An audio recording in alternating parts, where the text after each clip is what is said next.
గాడిదకు బుద్ధి చెప్పిన కోతి. ఒక ఊరిలో ఒక గాడిద ఉండేది. అది బాగా బద్ధకస్తురాలు. దాంతో ఎవరూ ఆ గాడిదతో స్నేహం చేసేవారు కాదు. అది ఏమాత్రం పని పాట లేక ఊరికే దగ్గరలో ఉన్న అడవిలో తిరుగుతూ ఉండేది. ఆ గాడిద ఎప్పుడూ ఖాళీగా తిరుగుతూ ఉండడం చూసిన చిన్న చిన్న పిట్టలు, అంత పెద్దగా ఉన్నావు, బండెడు తింటున్నావు, బుద్ధేమీ లేదురా గాడిద అంటూ ఆట పట్టిస్తూ ఉండేసరికి దానికి బాగా కోపం వచ్చి బుద్ధి పెంచుకోవాలని నిర్ణయించుకుంది. ఓ రోజు గాడిద నడుచుకుంటూ వెళుతుంటే దానికి దారిలో ఒక ఎద్దు కనిపించింది. దానితో, ఏదన్నా తెలియ పెంచుకునే దారి ఏదైనా ఉంటే చెప్పవా అని అడిగింది. అవ్వో, బండి కట్టడం, గాడి ఎత్తడం, మెరక దున్నడం నాకు చాలా పని ఉన్నది, నన్ను వదిలే అనేసి తన దారిన తాను వెళ్ళిపోయింది ఎద్దు. సరేలే అనుకుని అటు పక్కగా వెళుతున్న ఏనుగుని అడిగింది గాడిద. గజరాజా గజరాజా, తెలివి పెంచుకునే దారేదినా ఉంటే కాస్త చెప్పవా? నేను ఏనుగుల నాయకుణ్ణి. నా వాళ్ళంతా చెరువు ఎండి త్రాగడానికి నీరు లేక అలమటిస్తున్నారు. ముందుగా వారిని ఓ పెద్ద చెరువుని వెతికి వాళ్ళని అటుగా నడిపించాలి. ఇప్పుడు నాకు తీరిక లేదు, తర్వాత కలువు అనేసి వేగంగా వెళ్ళిపోతుంది గజరాజు. తర్వాత వేగంగా పరుగులు తీస్తున్న చీమతో, చీమ చెల్లి, నాకు బుద్ధంటే ఏంటో చెప్పవా అంది ఆ గాడిద. ఏమీ అనుకోవద్దు గాడిదన్నా, వానాకాలం వస్తే నాకు తినడానికి ఏమీ ఉండవు, అందుకే ఇలా పరిగెడుతున్నా. ఖాళీ ఉన్నప్పుడైతే చెబుతా, ఏమీ అనుకోవద్దు అంటూ వెళ్ళిపోయింది. ఇలా దారిలో చాలా జంతువులు కలిశాయి. కానీ గాడిదకు ఎవరూ సమాధానం చెప్పలేదు. ఆఖరికి విసిగి విసిగి ఓ చెట్టు క్రిందకి చేరిన గాడిదతో చిన్న కోతి ఇలా చెప్పింది. బుద్ధి కోసం రోడ్డున పడి తిరగాల్సిన అవసరం లేదు. బుద్ధిమంతులందరూ ఎవరి పని వారు చేసుకుంటారు. నీ పని నువ్వు చేసుకో చాలు అనడంతో గాడిదకు నిజంగా బుద్ధొచ్చింది. అప్పటి నుంచి తన పని తాను చేసుకుంటూ మూటలు మోయడంలో యజమానికి సహాయపడుతూ ఎవరితోనూ మాట్లాడకుండా హాయిగా జీవించింది. అందుకే అంటారు, ఎవరి పని వారు చేసుకోవడమే వివేకవంతుల లక్షణం అని. నక్కకు బుద్ధి చెప్పిన కుందేళ్ళు. ఒకసారి అడవిలో కుందేళ్లన్నీ ఒక చోట చేరి హాయిగా ఆడుకుంటున్నాయి.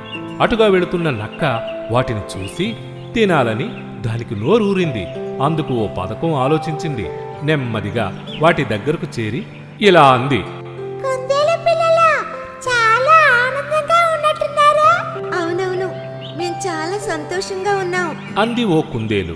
ఇంతకంటే సంతోషకరమైన వార్త ఒకటి మీకోసం మోసుకొచ్చాను, చెప్పమంటారా? అంది నక్క. చెప్పు, త్వరగా చెప్పు అన్నాయని. ఏం లేదురా, మీ కుందేలుకు రాజైన చందమామ నేలకు దిగి ఇక్కడికి ఉత్తరాన ఉన్న పెద్ద కోలంలో ఆడుకుంటున్నాడు.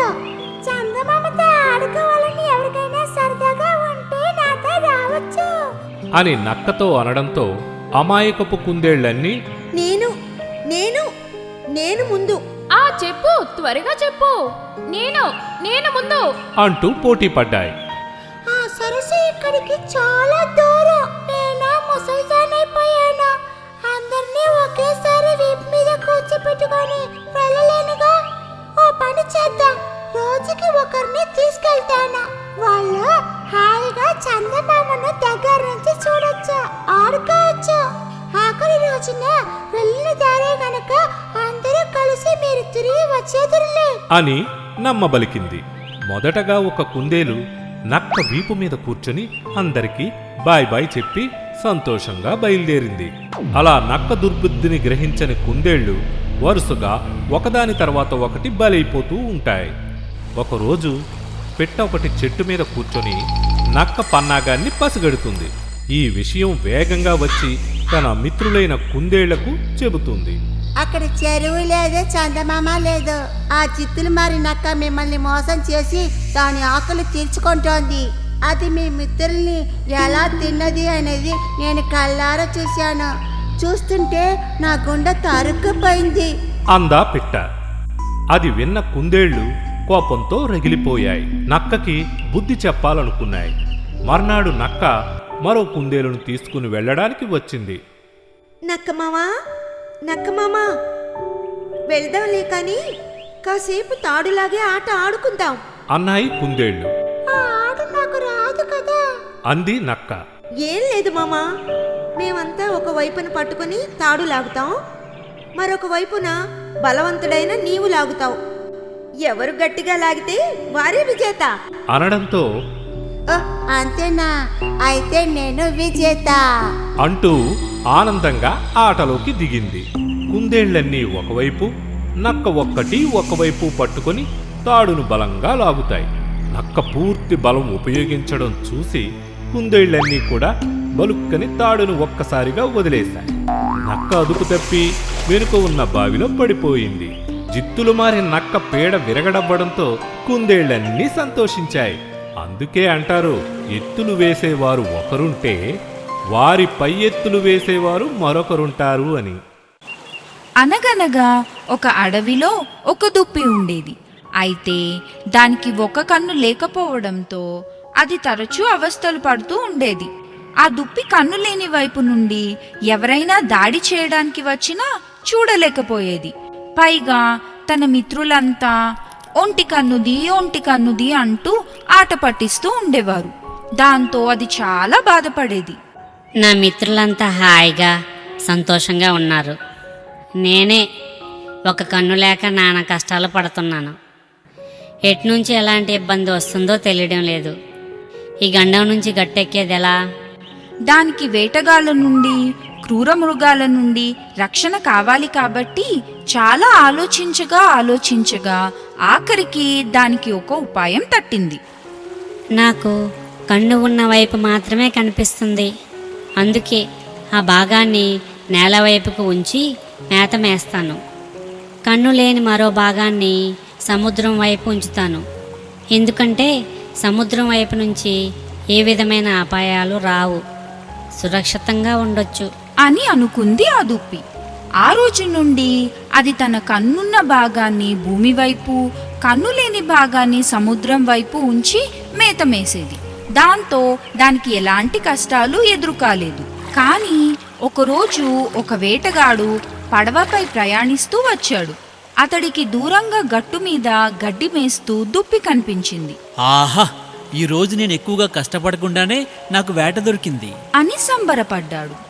వేటగాడి రాక గమనించక దుప్పి తన మానాన తాను గడ్డి మేస్తూ ఉంది.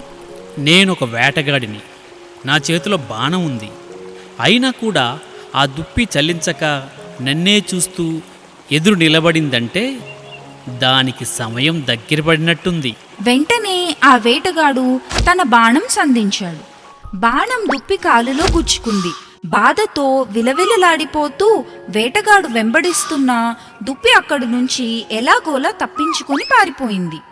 నేను భూమి వైపు నుండి అపాయం వస్తుందనుకున్నాను, కానీ అపాయం రాదనుకున్న సముద్రం వైపు నుండే అపాయం వచ్చింది. అడవి జంతువులకు అపాయం ఎటువైపు నుండైనా వచ్చే అవకాశం ఉంది, కాబట్టి అప్రమత్తంగా ఉండాలి అని అనుకుంది బాధపడుతూ. ఆ రోజు నుంచి దుప్పి మరింత జాగ్రత్తగా అడవిలో సంచరించడం మొదలుపెట్టింది. అనగనగా ఒక అడవి. ఆ అడవిలో పెద్ద చెరువు ఉంది. చెరువుకి అవతల గట్టున ఉన్న పొదలో ఒక ముసలి పులి నివసిస్తుండేది. ఇవతల గట్టు మీదగా ప్రయాణించడానికి ఒక రహదారి ఉండేది. ఆ దారిలో ఒక బాటసారి వెళుతున్నాడు. అతన్ని చూసిన పులి మిత్రమా అని కేకేసింది. ఆగి ఆ బాటసారి అటూ ఇటూ చూస్తూ, ఇంత పెద్ద అడవిలో అంత ప్రేమగా నన్ను మిత్రమా అని పిలిచే మిత్రుడు ఎవరున్నారు అని చుట్టూ చూశాడు. మిత్రమా, నిన్నే అంటూ పులి మళ్ళీ పిలుస్తుంది. పులిని చూసి ఆ బాటసారి ఒక్కసారిగా భయపడ్డాడు. అతని భయాన్ని గమనించిన పులి, భయపడకు, నేను నీ మంచి కోరేదాన్ని. చూసావా, నా చేతిలో బంగారు కడియం ఉంది. దీనిని నీలాంటి గొప్పవానికి ఇవ్వాలనే నిర్ణయించుకున్నాను, అందుకే పిలిచాడు అని బంగారు కడియాన్ని చూపిస్తూ ఊరించసాగింది. బాటసారి కడియాన్ని చూశాడు. మెరుస్తోంది. బంగారమే, అనుమానం లేదు. కానీ కడియం కోసం పులిని నమ్మి పులికి దగ్గరగా వెళ్తే ఇంకేమైనా ఉందా తినేదు? అని వెనకడుగు వేయసాగాడు. అయినా బంగారాన్ని వదులుకోలేకపోతున్నాడు. ఒక పక్క ప్రాణం, మరో పక్క బంగారం. ఏం చెయ్యాలో అంతు చిక్కట్లేదు బాటసారికి. అతనికి ఆశను కల్పిస్తున్నట్టుగా కడియాన్ని గాల్లోకి తిప్పుతూ పులి ఇలా అనింది. నన్ను చూసి నువ్వు భయపడ్డంలో తప్పులేదు. అయితే యవ్వనములో నేను చాలా పాపాలు చేశాను. ఎన్నో జంతువుల్ని, ఎందరో మనుషుల్ని పొట్టనబెట్టుకున్నాను. చేయరాని పనులన్నీ చేశాను. ఈ కడియాన్ని నీలాంటి పుణ్యాత్ములకిచ్చి నా పాపాలన్నీ కడిగేసుకోవాలనే ఈ నా తాపత్రయం అన్నది పులి. అయినా అడుగు ముందుకు వేయలేకపోయాడు బాటసారి. ముసలిదాన్ని, లేవలేను, పరిగెత్తలేను. చేతి గోళ్ళు, కాలి గోళ్ళు రెండూ ముద్దుబారిపోయాయి. పళ్ళు ఊడిపోయాయి. కళ్ళు కూడా సరిగ్గా కనపడడం లేదు. మాంసాన్ని తినడం ఎప్పుడో మానేశాను. పళ్ళు కాయలు తిని బ్రతుకుతున్నాను. నా అవతారం చూసావు కదా. నా గురించి లేనిపోనివి ఆలోచించి భయపడకు. ముందు ఆ చెరువులో స్నానం చేసి శుభ్రంగా రా. ఈ బంగారు కడియాన్ని తీసుకో అంటూ గొప్పగా నటించింది పులి. దాని మాటలు నమ్మిన బాటసారి, పాపం, అది నిజమే చెబుతున్నట్టుంది. అది చెప్పిన లక్షణాలన్నీ కళ్ళకు కనిపిస్తున్నాయి. పైగా మిత్రమాని కూడా సంబోధిస్తుంది. తన పాపం పోగొట్టుకోవాలనుకుంటుంది. మిత్రుడిగా తనకు నేను తప్ప ఇంకెవరు సహాయం చేస్తారు అనుకున్నాడు.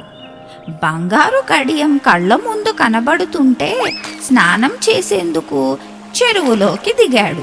అంతే, ఒక్కసారిగా బురదలో దిగిపోయాడు. కాలు తీద్దామంటే రావట్లేదు. భయపడ్డాడు. రక్షించండి, రక్షించండి, రక్షించండి అంటూ కేకలేశాడు. చేతిలోని కడియాన్ని జాగ్రత్త చేసి అడుగులో అడుగు వేసుకుంటూ మెల్లగా వచ్చి చిక్కిన బాటసారి మీద ఒక్కసారిగా దూకింది. అతన్ని చంపి కడుపు నింపుకుంది. కుందేలుకు గుణపాఠం కథ. ఒక అడవిలో ఒక అందమైన కుందేలుండేది.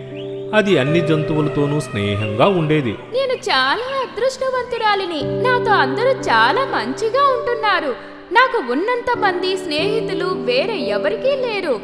నాకు ఏ చిన్న కష్టం వచ్చినా వాళ్లే చూసుకుంటారు అని ఎంతో గర్వపడేది. ఉన్నట్టుండి ఒకరోజు ఆ కుందేలును కొన్ని వేట కుక్కలు తరమసాగాయి. అది చాలా భయపడింది. ఎవరైనా సహాయం అడగాలని నిర్ణయించుకుంది. వెంటనే తన స్నేహితుడైన దుప్పి దగ్గరకు పరుగెత్తింది. మిత్రమా మిత్రమా, కొన్ని వేట కుక్కలు ఇటువైపే నన్ను తరుముకుంటూ వస్తున్నాయి. నీ వాడి కొమ్ములతో అవి వెనక్కి పారిపోయేలా చెయ్యి అంది కుందేలు. నిజమే, నీవు చెప్పిన పనిని నేను సునాయాసంగా చేయగలను. కానీ ఇప్పుడు నేను పనిలో ఉన్నానే, కొమ్ములు ఖాళీగా లేవు అని చెప్పింది దుప్పి. వేట కుక్కలు వస్తుండడంతో ఆ కుందేలు వేగంగా అక్కడి నుండి ఏనుగు దగ్గరకు పరిగెత్తింది. నేస్తమా నేస్తమా, నువ్వు అందరిలోకి బలశాలివి. కొన్ని వేట కుక్కలు నా వెంట పడ్డాయి. వాటిని నీ తొండంతో ఒక్కటిచ్చి నన్ను కాపాడు అని ప్రాధేయపడింది. నన్ను క్షమించు. నేను ఇప్పటికే చాలా దుంగలు మోసి అలసిపోయాను. పైగా ఆకలి కూడా వేస్తోంది. ఆహారం వెతుక్కోవాలి. నీకిప్పుడు సహాయం చెయ్యలేను అంటూ ముందుకు వెళ్ళిపోయింది ఏనుగు. కుందేలు వేట కుక్కలను చూసి కోతి దగ్గరకు పరుగు తీసి తనను కాపాడమని కోరింది.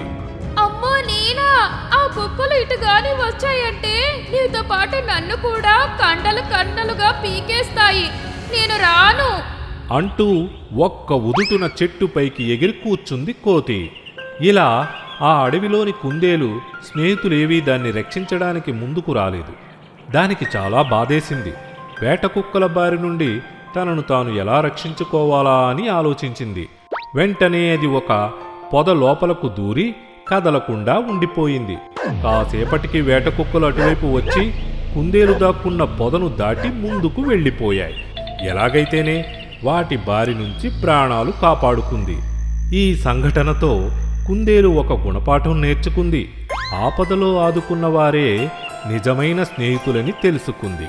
అంతేకాక తనను తాను రక్షించుకోవడానికి ముందుగా తన వంతు ప్రయత్నం చేయకుండా ఇతరులపై ఆధారపడకూడదని నిర్ణయించుకుంది. ఈ కథలో నీతి అన్నింటికీ ఇతరుల మీద ఆధారపడకూడదు. మన శక్తిని మనం గుర్తించాలి. తల్లి మాటలు వినని బాతుపిల్ల కథ. ఒక చిన్న అడవిలో 2 బాతుపిల్లలు ఉండేవి. అవి ప్రతిరోజు తల్లితో పాటు నదిలో సరదాగా విహరించేవి. ఒక్కోసారి తల్లికి దూరంగా వెళ్ళిపోయి ఏదో ఒక పోటీ పెట్టుకునేవి. పరుగు పందెమో, ఈత పోటీయో, ఎగిరే పోటీయో పెట్టుకుని సంతోషిస్తూ ఉండేవి. అవి ఆడుకోవడానికి వెళ్ళేటప్పుడు తల్లిబాతు చాలా జాగ్రత్తలు చెప్పేది. చూడండి పిల్లలు, మీరు నా నుండి చాలా దూరం వెళుతున్నారు. ఎక్కడ ఎలాంటి ప్రమాదం పొంచి ఉంటుందో మనకి తెలీదు. అందుకే అన్ని వేళలా చాలా అప్రమత్తంగా ఉండాలి. మన శత్రువులతో స్నేహం చెయ్యవద్దు. నీటి ప్రవాహం ఎక్కువగా ఉన్న వైపుకు వెళ్ళకూడదు, సరేనా? ఓ సరే అంటూ ఆ బాతుపిల్లలు తల్లి చెప్పిన జాగ్రత్తలన్నీ పాటించి ఆటలన్నీ ముగిశాక క్షేమంగా తిరిగి వస్తుండేవి. ఒకరోజు అవి ఒక నదిలో ఈత పోటీ పెట్టుకున్నాయి. 2 ఒకసారి ఈదడం మొదలుపెట్టాయి. ఒక బాతుపిల్ల నీటి ప్రవాహం ఎక్కువగా లేని వైపు నుంచే ఈదుకుంటూ వెళ్తోంది. కానీ రెండోది మాత్రం ఎక్కువ కష్టపడి ఈదకుండానే గమ్యానికి త్వరగా చేరుకోవాలనే ఆతృతతో నీటి ప్రవాహం ఎక్కువగా ఉన్న వైపుకు వెళ్ళింది. నీరు వేగంగా వెళ్లే చోట ఈదకూడదు, నీటితో పాటు కొట్టుకుపోతారు, అక్కడ సుడిగుండాలు కూడా ఉంటాయి అని తల్లి చెప్పిన జాగ్రత్త గుర్తుకు వచ్చింది. కాసేపు ఆలోచించి, నేను ఇప్పుడు కాస్త పెద్దగా అయ్యాను కదా, ప్రమాదం ఏం ఉండదులే అనుకుంది ఆ బాతుపిల్ల. అందుకే అటుగా వెళ్ళింది. కానీ అంతలోనే ప్రమాదం ముంచుకొచ్చింది. బాతుపిల్ల వేగంగా ఉన్న నీటి ప్రవాహంతో పాటు కొట్టుకుపోసాగింది. బాతుపిల్ల భయపడింది. తల్లి చెప్పిన మాట వినకపోవడం వల్లే ఇంత పెద్ద ప్రమాదంలో పడ్డానని బాధపడింది. ఇంకో బాతుపిల్ల దానిని గమనించింది. కానీ ఏమీ చేయలేక నిస్సహాయంగా చూస్తూ ఉండిపోయింది. అదృష్టవశాత్తు అదే సమయానికి నదిలో పడవలో ప్రయాణిస్తున్న జాలరి కంటపడింది ఈ బాతు. అతని వెంటనే పడవను అటుగా పోనిచ్చి బాతును కాపాడి ఒడ్డుకు చేర్చాడు. అలా బాతుపిల్ల ప్రమాదం నుండి బయటపడింది. బాతుపిల్లలు 2 జాలరికి కృతజ్ఞతలు తెలిపాయి. పిల్లల ద్వారా జరిగింది తెలుసుకున్న ఆ తల్లి బాతు చాలా బాధపడింది. వాటిని ఓదార్చింది. ప్రమాదం అంటే ఏమిటో అనుభవపూర్వకంగా తెలుసుకున్న బాతుపిల్ల అప్పటి నుంచి తల్లి చెప్పిన జాగ్రత్తల్ని అన్నిటినీ పాటించడం మొదలుపెట్టింది. ఈ కథలో నీతి ఏమిటంటే పిల్లలు పెద్దల మాటను తప్పకుండా ఆచరించాలి అని.